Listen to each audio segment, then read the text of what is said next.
football games like that, regardless of how important they are as far as where you're going, I think we see the players play at that level, and the complementary football and the fight that they had, and stepping up to make plays on both sides of the football when you have to.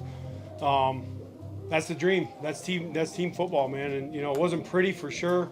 Played a really good defense, but made the plays when we had to. There's definitely some we left out there, but I got in the locker room. I just told the guys, that's the guys I know. That's the fight that I saw all the way back in August and in spring, and just seeing it come to life today. And last thing I told them was, job not done. We're still rolling. Thanks, Coach. Go to Coach Wommack. Yeah, great fight by our football team. When you're down 17-0, the way that you have to protect your sideline, the energy to go on a 34-7 run after being down 17-0. That's what we're trying to build this team on. You think back on where we have gone, and you think about a year ago not being able to answer the bell and not punch back, and now I think all our kids do is they fight, they punch, and they just keep punching, and that's the only way you come back from a 17-0 game like that. You play great team football, you play complementary football, love the energy and juice. Our sideline is a living, breathing organism, and our guys are doing a great job of putting themselves in position.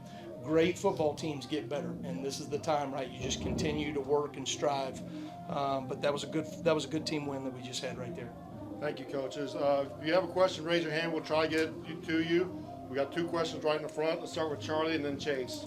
Just for Coach Wommack, what kind of momentum shift was that pick six from Xavier before the end of the half? About like all momentum shifts from a pick six come. I mean, when you can not only flip the field but then score in that situation, really awesome. And I mean, I thought our offense was ready to answer the bell. They answered the bell in just critical times. I mean, when you're down like that, to get something going, the pressure that you think about what they were bringing, and they credit them. They had a really good plan early on coming into this game. They changed tendency at pretty much every first, second, third down, and our players did a really good job of just adjusting. We saw something that we thought that we could get them and bait them into it.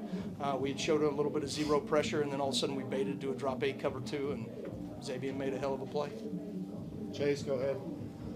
For Coach Grubb, I understand you were back in the booth after a couple of games on the sideline. Can you just speak to that change back? Yeah, Coach Shepard is obviously at Oregon State now, and so Tyler Hughes, one of our senior analysts, is coaching the receivers. That's a big job on the sideline, getting the right guys in the game. So with his eyes not up in the box for me, and Coach Dowland wasn't here. He's been at Oregon State, so haven't had him all week. So I just felt like just to be accurate and make sure I got the things I needed from the sky. And, normally I have a couple guys up there giving me information. I feel really good about that, but didn't have that exact scenario. So just felt like it was the prudent thing to do, be up there and make sure I got good pictures. Let's go to the far left side of the room to Katie. For Coach Grubb, just what did you see from Latsier tonight stepping up and just really the whole game as a freshman, but especially that first third down conversion of the game that was y'all's first down, just kind of how he stepped up tonight?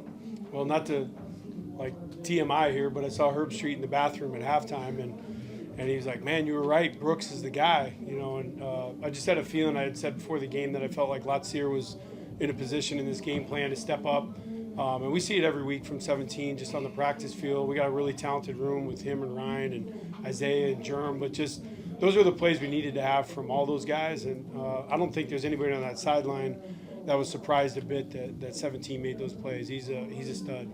Okay, we got 3 questions from the right side. Let's start with Nick first. That question for Kane. Obviously, that was an offense you guys limited somewhat in the first game, but then they kind of storm out to a fast start. What is the message on the sideline to those guys to make sure they don't get freaked out by that? Well, I think, we talked about it before the game. There was going to be wrinkles. There were going to be things that they did. And I thought they had a great plan early on. I thought the quarterback played out of his mind in the first half.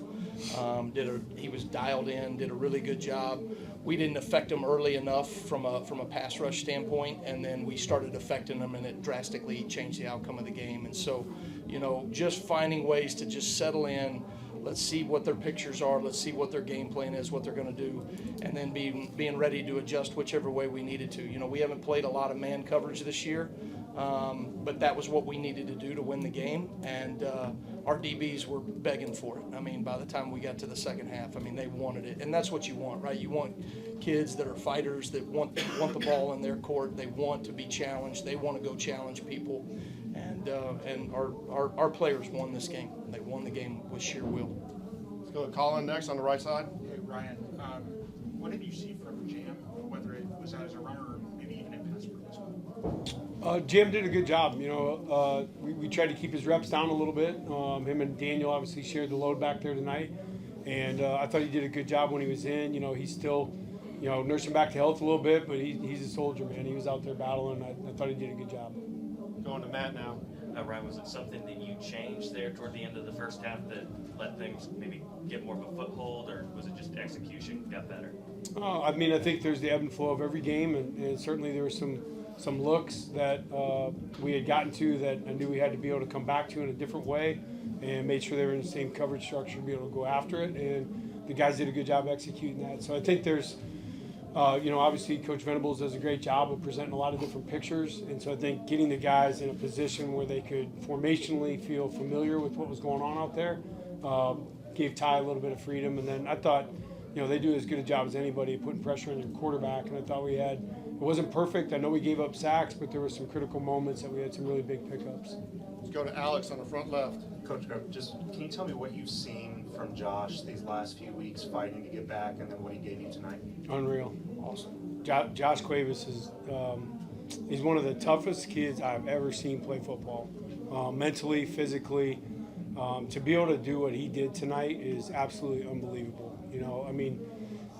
People that are a little bit older remember Terrell Owens coming back and playing in a Super Bowl with a broken foot. I think he had a spiral fracture.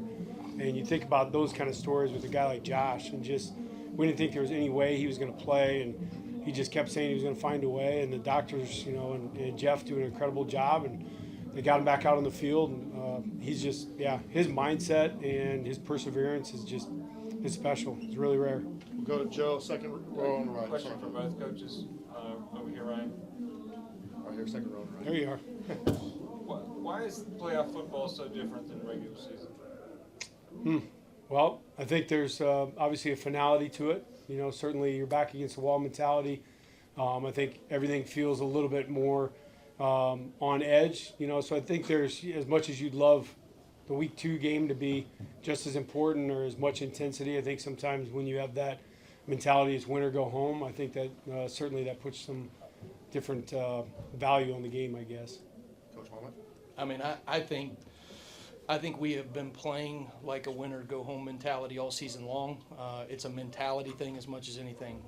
You think about where we were coming out of the Florida State game. These players have had a supreme urgency to get themselves better every single week, and that's great teams just get better. They just take little steps to go out on a Tuesday practice and go out and prepare. I thought our guys, they prepared with the same level of dedication that they've been preparing for all season long, and it put us in a position to go fight and win the game. But the cool thing about the playoffs, we didn't come here to win the first round of the playoffs. We're going to enjoy the hell out of this. We're going to celebrate it with our players. We're going to talk to them and praise the things that they did well. But we got to correct the things that we didn't do well enough as well as we move into the second round. So, great job by our guys, but this is not the end for us. We've got 2 more questions, starting with the back right room. For both of you, down 17-0, no one outside of the building thinks you guys have a chance. Why was this team able to pull that off today? I would credit, unfortunately, a little bit of the SEC championship. There was an address made, just with the guys, the mentality that you have to have in a football game, that games aren't over when it's 14-0, especially when you're getting the ball in the second half. And I didn't feel the same resolve in Atlanta that I felt here tonight. I didn't feel like the guys were, even when it was 17-0, talking to Ty on the headset, getting with some of the coaches, I felt like there was a belief that, the defense was going to make a play, we were going to make a play, and nobody was giving up. And, ultimately something happens and springs it loose, and that's what it really takes, is to keep that momentum and that mindset. Somebody has to make a play eventually, and when you do and you have a big play, it brings it all to life. Yeah, you don't win those games without great culture. You have a great team culture. You got a bunch of fighters, a bunch of punchers. That wasn't who we were a year ago.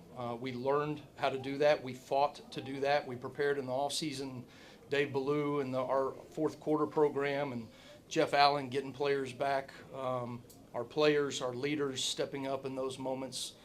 We've learned how to fight, and so now we have a culture of fighters, and that starts with our head coach, who's a puncher, and it just rubs off on the rest of our coaching staff and our players, and that's how you win games like that.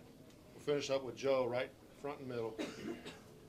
Coach Grubb, can you talk about the utilization of different offensive linemen tonight, whether it was seeing Jayden Roberts for the first time in quite some time, and you saw obviously you've been mixing in Gino Vanderwaart, just the mixing of the offensive line still, and to be able to have a performance like this? Well, really, the starting lineup's the starting lineup with Michael at right tackle and Wilkin at right guard, and really was more of just keeping guys healthy and keeping them fresh. So just giving the guys a blow there for a series, got J-Rob in there.